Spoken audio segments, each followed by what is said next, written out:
نحمده ونصلي على رسوله الكريم.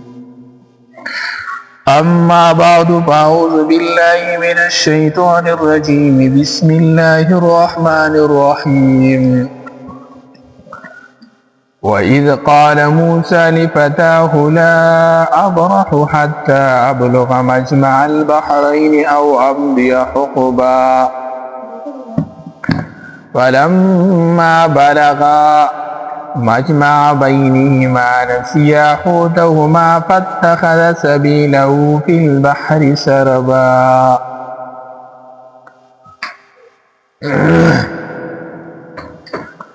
پنځلسمه سپاره د سورۃ کهف ده.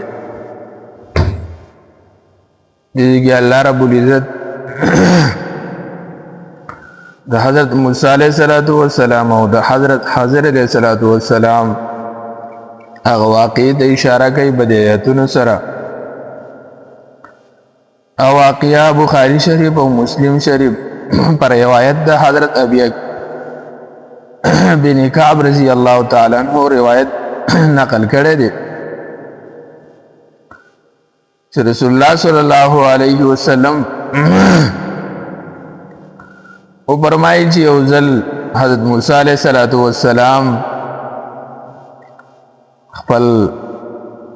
قوم بنی اسرائیل ته خطبه ورکوله. یو کس پاڅېدو تپوس یې ته وکړو چې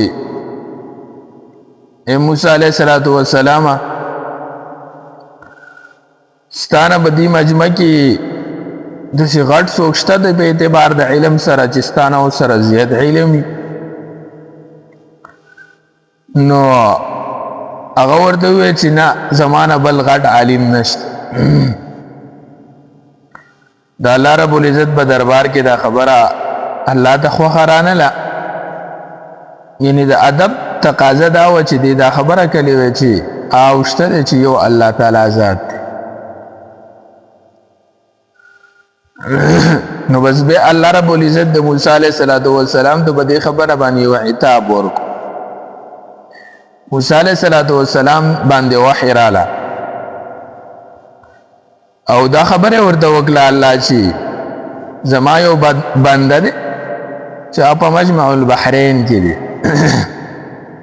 هغه ستانه لوی پوه او لوی عالم دی. نو داسې وکړه چې لاړ شه او دا هغه نه چې کومې ته علم حاصل کا. نو هغه ورته وویل چې دا به زما دپاره دې ته د تللو د دې نشانات تا به څنګه وي چې زه هغه خواله لاړ شم الله او د هغه نه زه علم حاصل کړم. نو الله رب العزت ورته فرمایي چې امیه چې دا به چې کومه دی ستاسو در سره وي کشته کې، او چې کله ته خپل به د سفر کې به د خپله کشته کې روانې، نو اچانک به چې کومه دی دغه مې ستانه ورک شي وبدانګي او دا به په یو طرف باندې روان شي،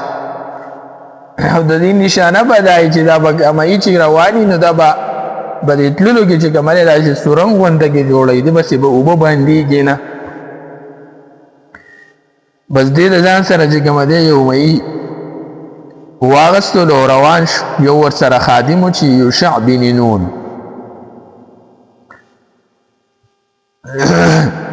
دیو سفر کولو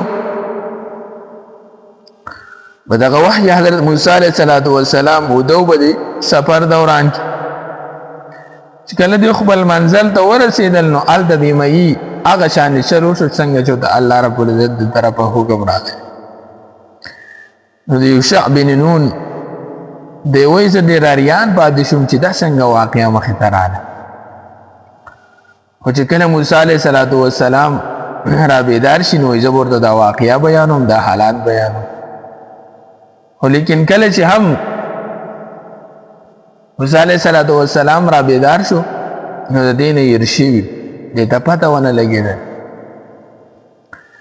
دیو روان یو ورځ او یو شپه چې کومه دی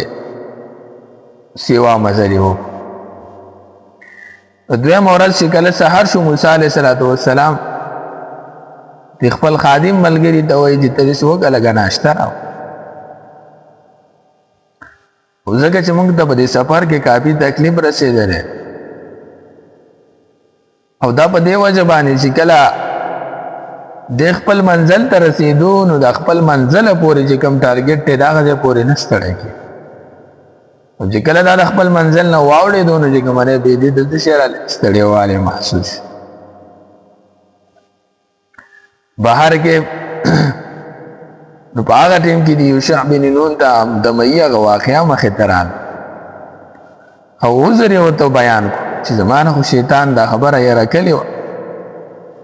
مسله دغه شان د مخې ته راله مئی خو هلته داسې طریقې سره لاړی موسی علیه السلام ورته ویل زموږ مقصد او مطلب هم دقه دی دقه منزل مقصود زموږ دی په کوم ځای کې چې زموږ نه دا مئی ورک شوی دی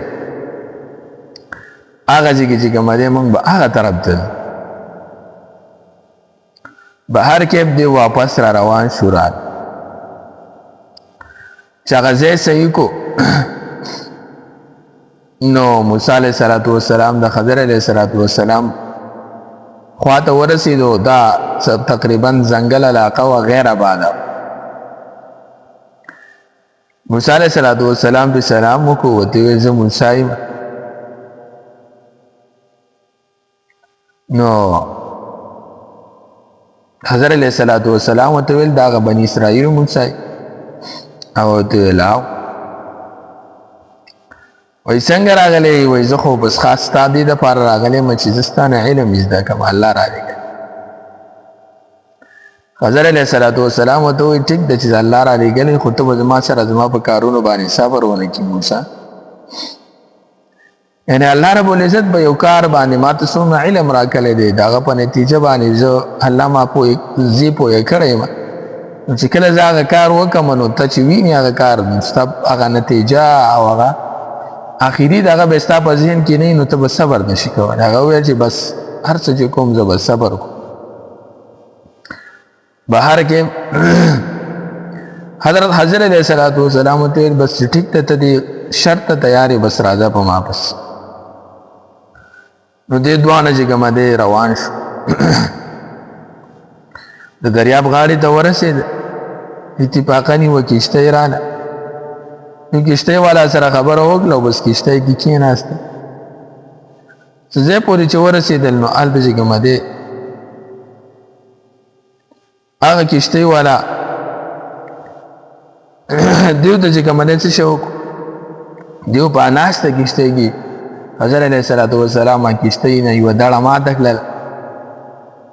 او هغې چې کومه دی څه شی کړه یعنې لږه خرابه کړه موسی علیه السلام ته خو پته نه وه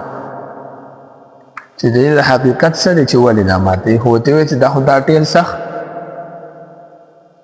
ناروا کار وکړو ښه ځکه چې یو د کښتۍ ماته کړه تا داسې ویلي نه دي ته کښتۍ ماتې اوس چې موږ دا ټوله کښتۍ کسان ډوبه شي غرقه شي نو بیا به څه حضرت علیه السلام ورته وایي تا ته ما نه ویلي چې ته صبر نشي کولی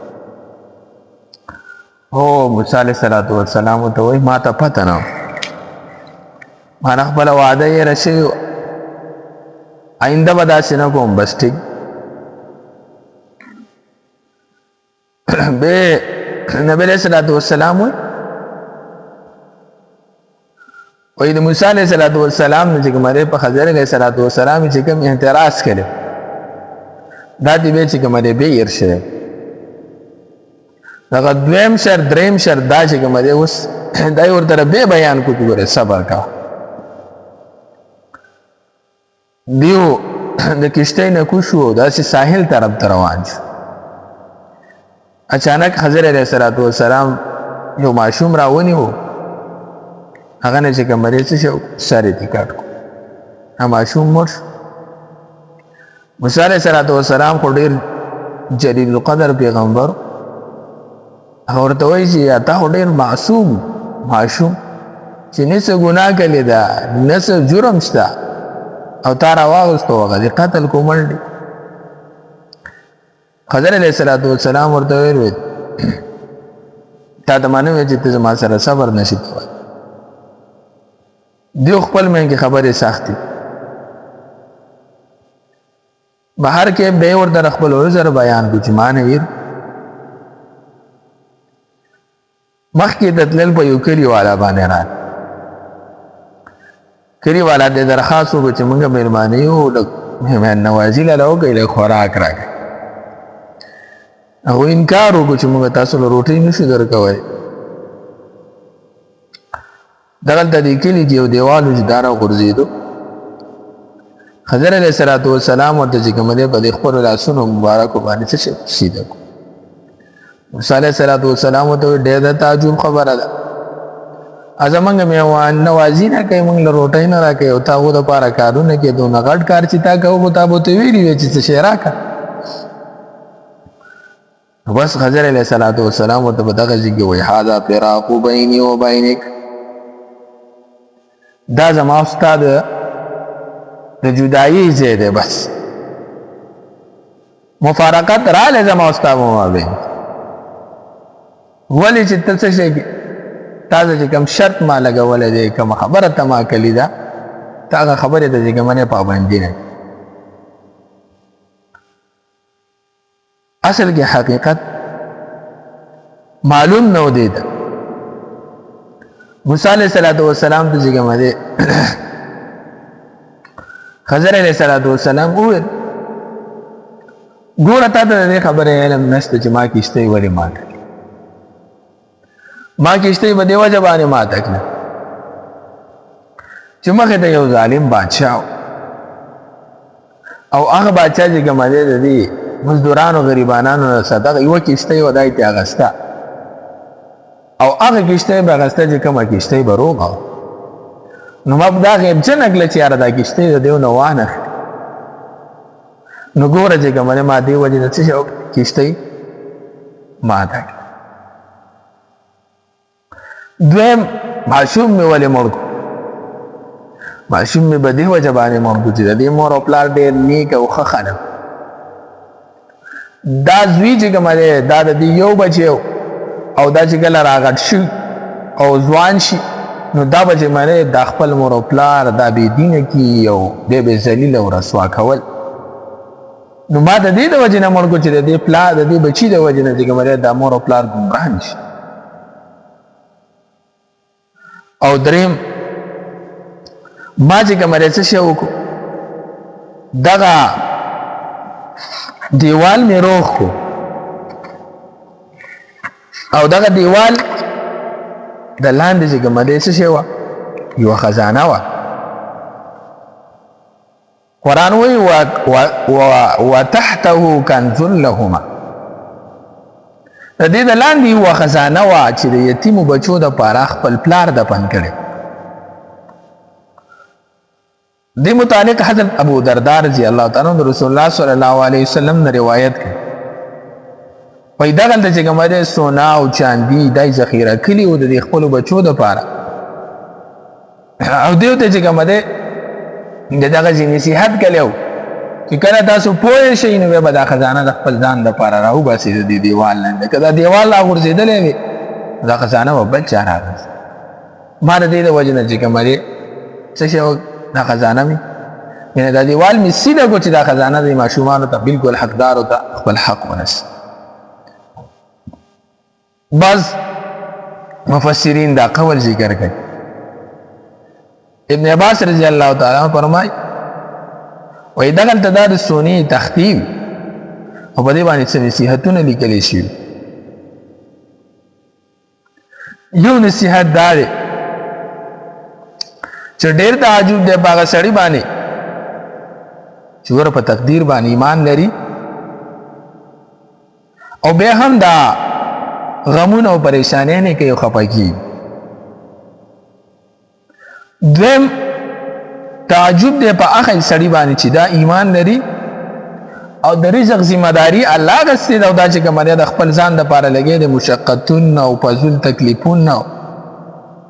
او منډې او ترلې سیوا شروع کړي اخرت یې پرېښې د دنیا ته مخه دریم تعجب دی په هغه سړي باندې چې دی ایمان په مرګ باندې لري چې مرګ شته او به هم دا په جوش او خروش باندې چې کومه زندگی تیري او څلورم تعجب دی په هغه سړي باندې چې هغه ایمان لري په آخرت باندې او دا به هم د غفلت زندگی تیري او